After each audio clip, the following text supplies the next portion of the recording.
Thank you, Doctors Compton, Brumbaugh, and Malkus, for this oral history. Knowing their roots will continue to motivate all our future physicians.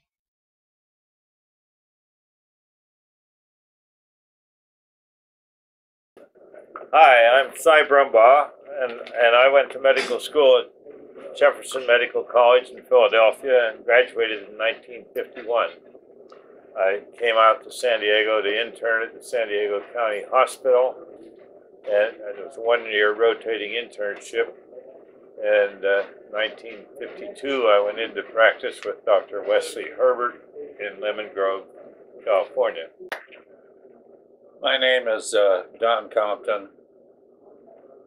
I got my graduate degree, my bachelor's degree as a business administrator, and worked in a CPA firm 2 years as a junior auditor before I decided to go back and get 2 years of pre-med at San Diego State, and then went on to the University of Louisville, where I graduated in 1963.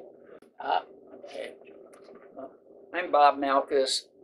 I graduated from University of Illinois Medical School in 1958 and had my training afterward there at the Cook County Hospital.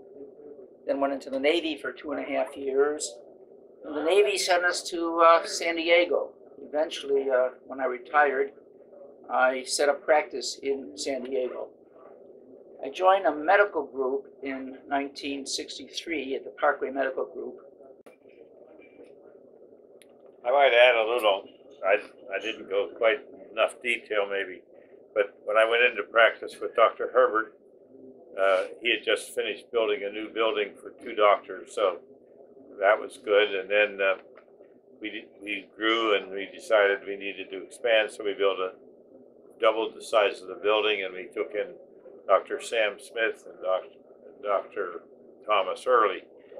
And then we grew again and we doubled the building again, and we took in Frank Haddix and Ed Grubbs and Mike Andrusani, Brad Kessling, and we ended up with 12 doctors, and they bought us out. So they bought our accounts receivable and equipment and took over the practice. So it's still Scripps Clinic, Rancho San Diego, and that's where I retired from.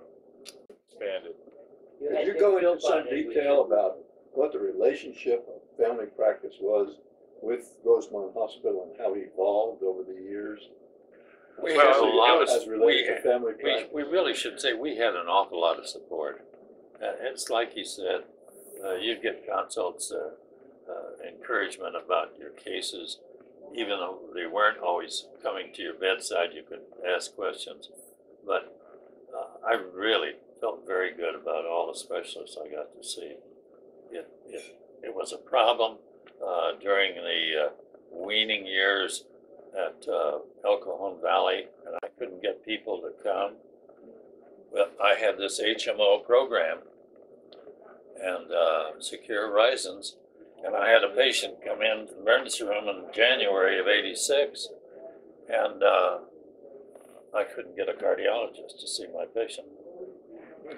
And it was 3 days before I got one, and his name was Anush Bulgari. He came down. In the meantime, I got 19 pounds of fluid off this patient, whose heart actually filled up the whole chest X-ray. And I couldn't believe that that was the first time I'd seen such a dramatic drop in weight.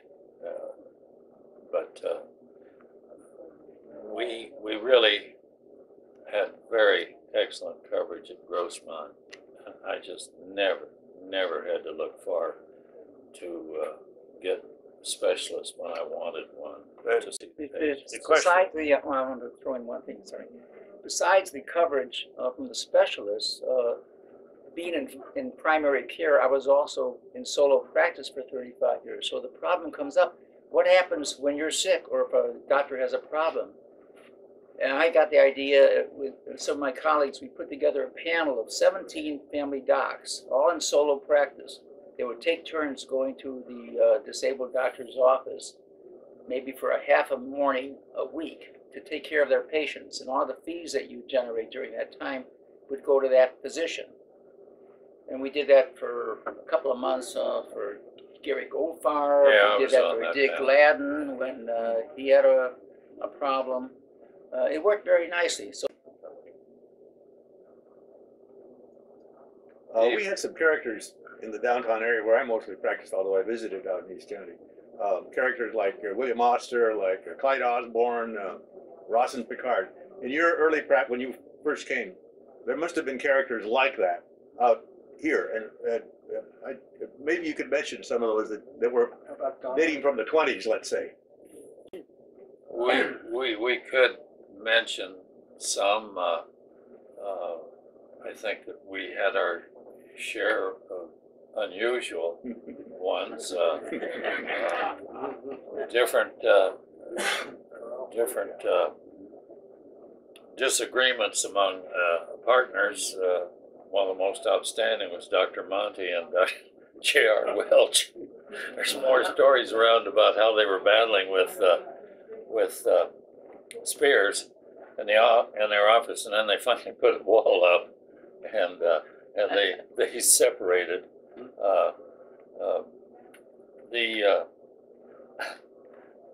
Some of the guys would practice alone. Les Morrisell crashed a plane. He was up in a tree in Mexico, and he has this girlfriend go off to find help to get him out of that plane that he put into a tree in Mexico.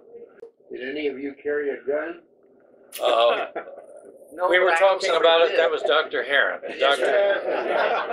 Dr. Robert Heron worked the emergency room at Elkhorn Valley, and there was this sock that was on the doctor's desk. His gun was in that. And Dr. Merrill got mugged. Dr. George Brown got mugged. I took a permit out, and I had it for 3 guns.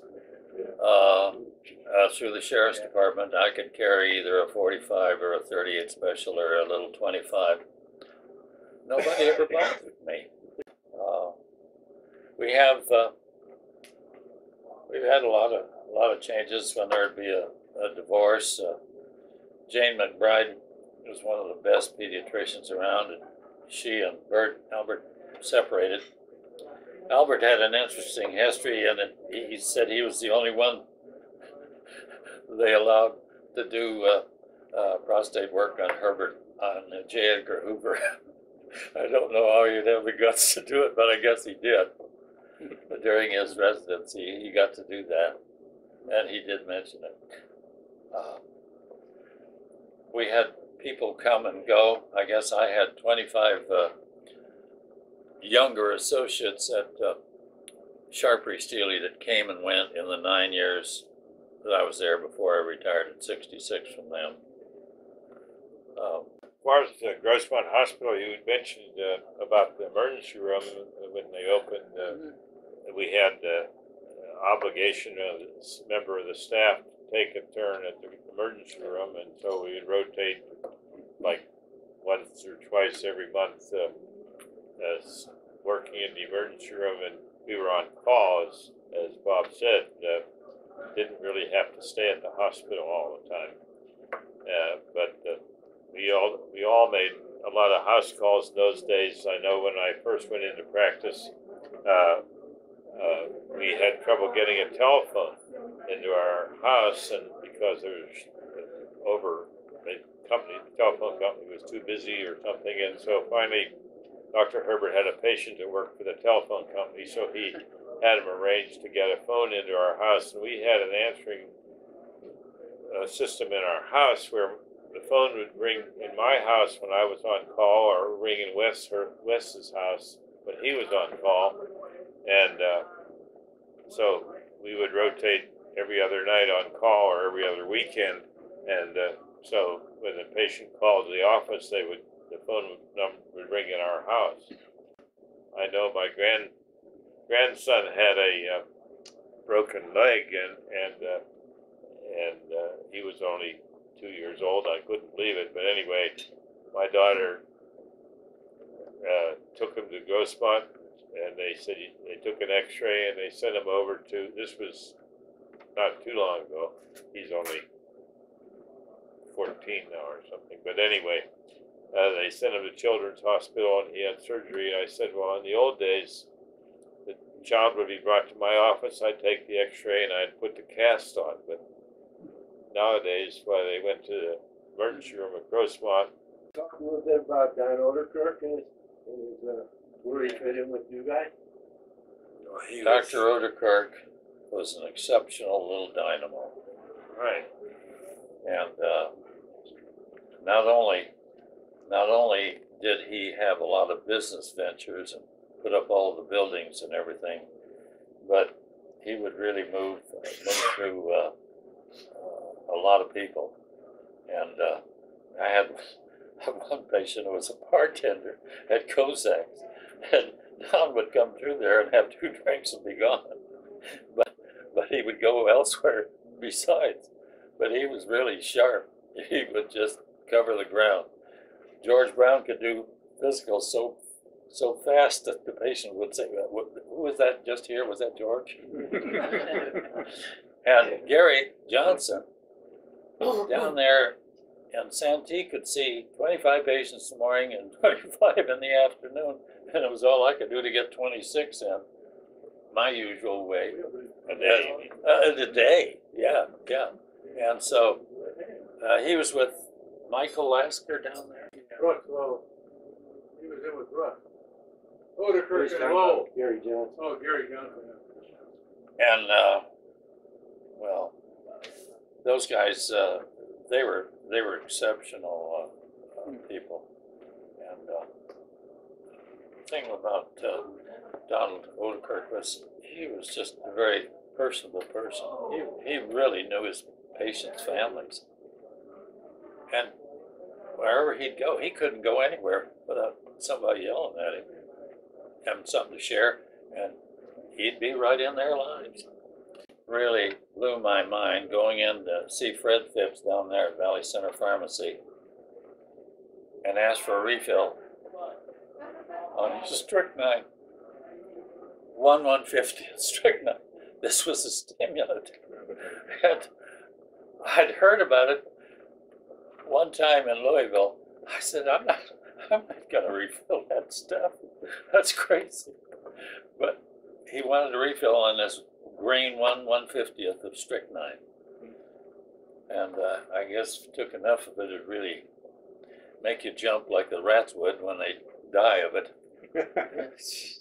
Well, on that not so deadly note, let's thank these guys for a wonderful presentation. Thank you.